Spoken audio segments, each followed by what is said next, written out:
Fabrice Le Vigoureux. Merci, Monsieur le Président. Monsieur le Ministre, deux petites questions relatives à deux éléments que vous avez rapidement évoqués dans votre propos liminaire. Vous l'avez mentionné, l'Union européenne a prévu un financement spécifique pour compenser les effets négatifs du Brexit pour les États les plus exposés en matière de commerce et de pêche. Ce qu'on appelle la réserve d'ajustement au Brexit. Un peu plus de 5 milliards d'euros qui seront essentiellement mobilisés en 2021, dont, a priori, mais peut-être le confirmerez-vous, 420 millions d'euros pour la France. Élu normand, je me réjouis de ce mécanisme puisque ma région est exportatrice nette avec le Royaume-Uni, qui est sa 6e destination pour près de 2 milliards d'euros, 5 000 entreprises qui doivent donc s'adapter à cette nouvelle donne. Toutefois, sont prises en compte pour le calcul de cette dotation, ce qui paraît un peu étonnant, les dépenses liées au Brexit engagées à partir du 1er juillet 2020.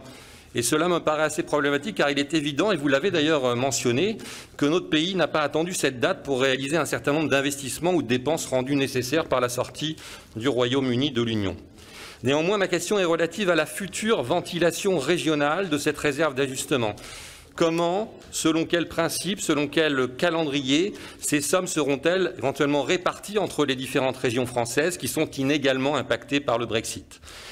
Ma seconde question est relative à l'un des programmes phares de l'UE, le programme Erasmus, que vous avez également mentionné, même si c'est peut-être un peu hors compétence action et compte public, qui permettait à un étudiant français de s'inscrire dans une université britannique en ne s'acquittant que des frais d'inscription de son université d'origine et en bénéficiant d'ailleurs d'une bourse d'études qui pouvait se cumuler avec la bourse sur critères sociaux.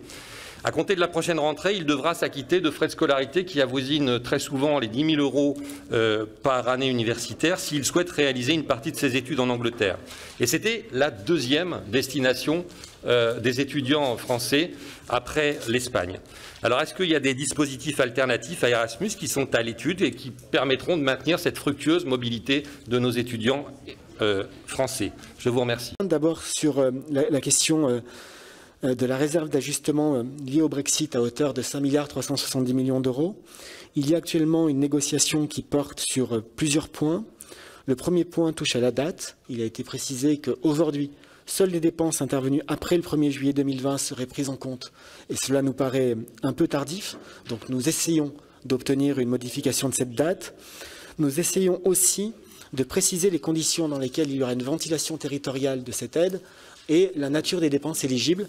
Par contre, sur le quantum supérieur à 400 millions d'euros, c'est effectivement ce que nous attendons de ce fonds de compensation pour le Brexit.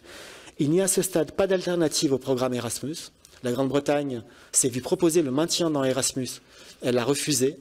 Il semblerait, et même un peu plus que cela, que la Grande-Bretagne développe un programme alternatif qui s'appelle Turing. Par contre, nous n'avons aucune information à ce stade sur les modalités et le coût pour celles et ceux qui souhaiteraient y participer.